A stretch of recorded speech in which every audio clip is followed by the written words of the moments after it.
Hello, I'm Christopher Gardner with MK Creative Media. I'm the lead blogger here at MK Creative Media, and we are back for the second half of our great interview with Rob Wu, who works and who helped launch Causevox. It's a social media platform, online platform that allows nonprofits, charities to raise money, reach out to their constituents, and also offers now great new tools to keep up with their donation supplies, giving receipts to clients, and helping with social media outreach.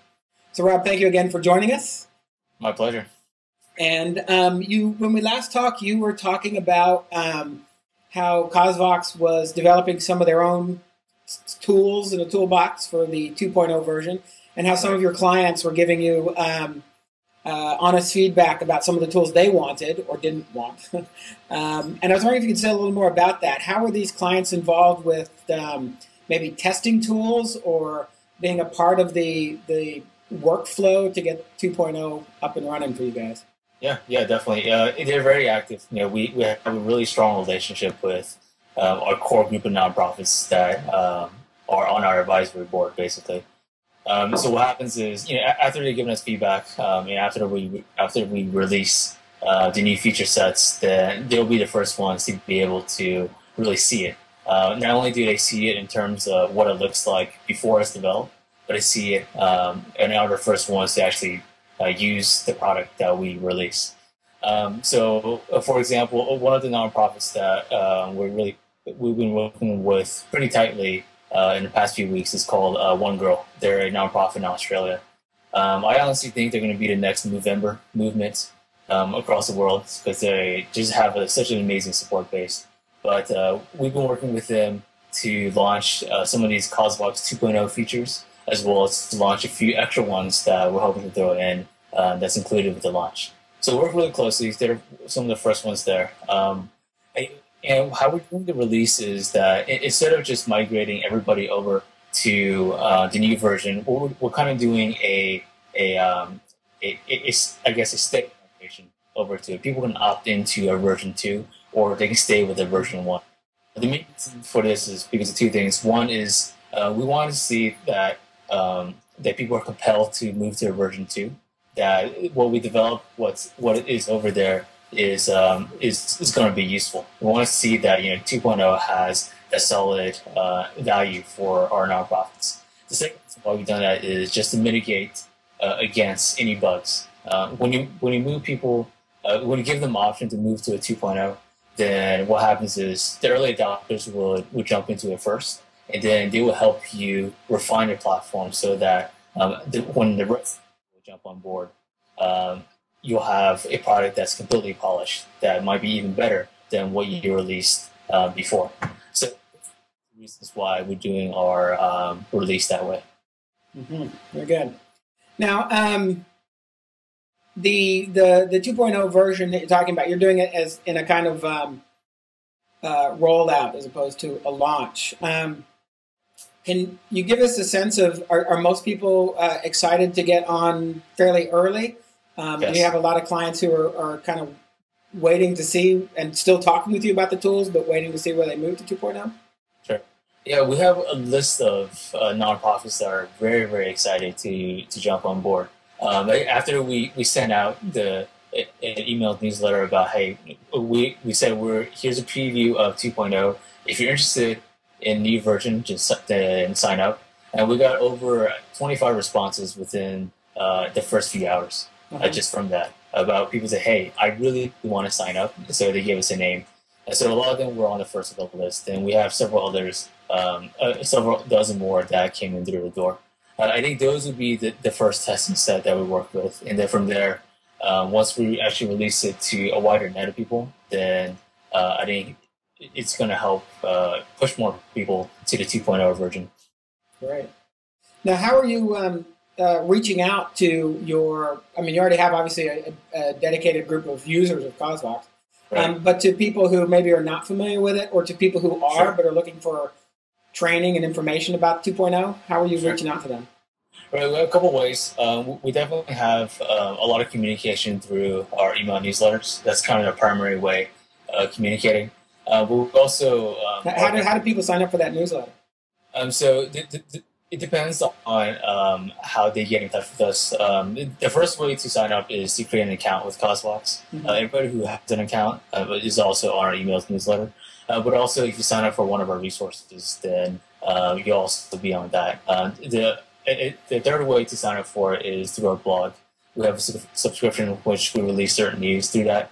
So if anyone's interested, they can go to causevox.com/blog, and there's like a little section where people can put in their email address to sign up for news. So that's the primary way. We're developing a few other ways too. One of them is called a resource center. So what we're doing is we're pulling in a lot of the ebooks and guides that we developed, such as like storytelling one as well as fundraising guides, and we're putting it into like a section of our website called the resource center. In addition to being able to have these free guides in that section, nonprofits will also be able to look at video tutorials on how to use Causevox. So we have a lot of videos in development right now that are releasing once the new platform is publicly released, so people can actually get training on that. We're also starting to host bi-weekly webinars on how to use Causevox, the best practices for that, best practices, campaigns for fundraising, and other topics too.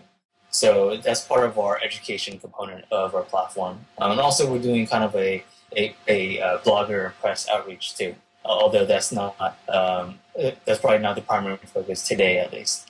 But we're hoping to push that a lot more in the next coming weeks. Excellent, thank you.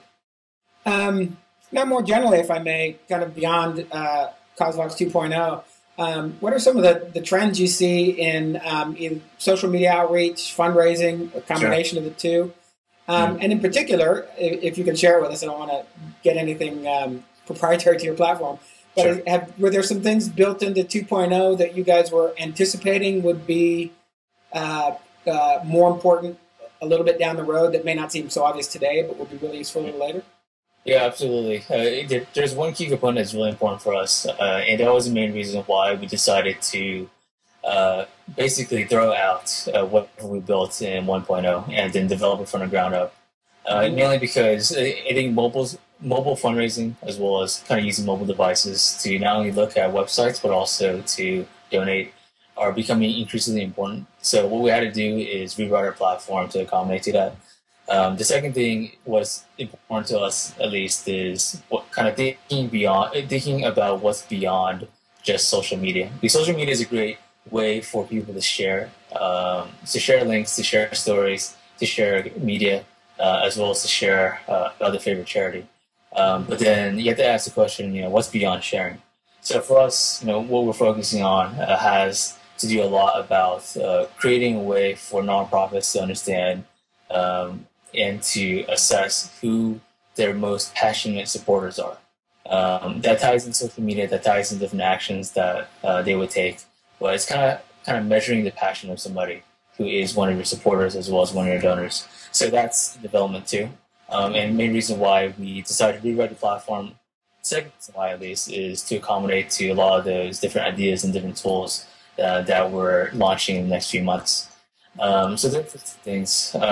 In terms of kind of what's beyond, I guess, social media fundraising in general, I think there's two things. One is just more compelling storytelling. Storytelling is very important right now because I feel like nonprofits are starting to see that technology can get you only so far. Technology is a tool, but what's very important inherently in every nonprofit is how they tell their story, how they really craft one, which character they use, which plot they use. So I feel like with nonprofits, they're kind of taking a step back and saying, hey, what is our story and how can we tell it better? And then they're thinking about how can we leverage social media to really tell it. So you're kind of working on the foundation first before kind of heading headfirst into using social media. Is really about kind of taking control of their technology too.